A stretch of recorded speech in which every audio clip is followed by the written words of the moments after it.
The phone rang while I was standing in a motel bathroom, staring at a mirror that didn't recognize me anymore. Unknown number. 3 days after I vanished. I let it ring once more than necessary. Control is about timing. When I answered, there was silence. Then a voice, careful, professional. "Sir, I'm sorry to inform you, your wife, she's no more." The words didn't land all at once. They arrived slowly, like ash. I closed my eyes, not from pain, but to watch myself from the outside, to make sure my face didn't betray the truth I already understood. Because the night I left, something in her had already died, and she had no idea she was the one who pulled the trigger. 3 nights earlier, I was standing in my own hallway, listening to unfamiliar breathing coming from my bedroom. Not gasps, not urgency, comfort. I didn't rush in. I never rush. When I pushed the door open, the lamp was on.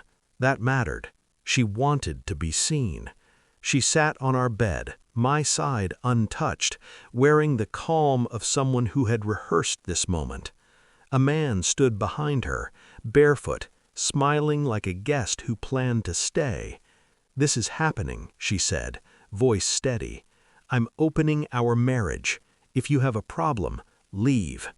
No apology, no explanation, just an ultimatum dressed as honesty. I felt the heat rise in my chest and die just as fast. Rage is loud, clarity is quiet. I looked at the man. He wouldn't meet my eyes. Predators never do when the owner walks in. I nodded once, then I turned around, walked into the closet, and packed a bag. She laughed behind me, a soft, relieved sound. She thought she'd won something. What she didn't understand was this: I don't argue, I archive. That night, while they slept in the wreckage of my life, I sat in my car and began dismantling hers. Phone records first, shared cloud, bank notifications she forgot were mirrored to my email. Patterns appeared quickly when I stopped lying to myself. Lunches that ran long, calls taken in the garage, a second credit card, a name saved under a woman's contact, not impulsive, strategic. So I vanished the way men like me do, cleanly, no goodbye, no forwarding address. I canceled subscriptions, froze joint accounts, forwarded mail to a P.O. box 2 cities away. Then I waited. Silence makes people careless. By the second day, her messages changed tone. Confidence curdled into irritation, then panic. By the third, I had everything. Proof doesn't scream, it sits patiently. When she finally tracked me down, showed up at the motel, I let her talk. She cried, she blamed me, she said it just happened. I slid my phone across the table, transaction logs, messages, photos time-stamped months before her brave little announcement.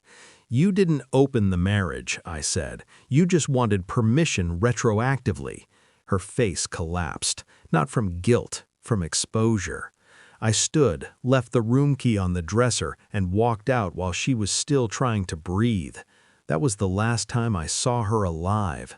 The news came fast after that. A collapse, stress, they said, complications. People whispered, people speculated.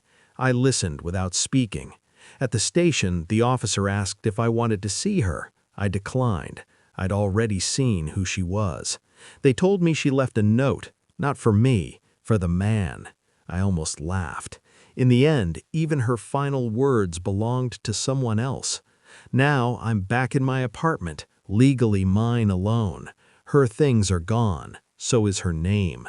I sleep on my side of the bed again, not because I miss her, because space, once reclaimed, shouldn't be wasted. Some endings are loud. This one was surgical. She opened the marriage. I closed the chapter, and I walked away carrying nothing but the truth, which was the only thing she never tried to give me.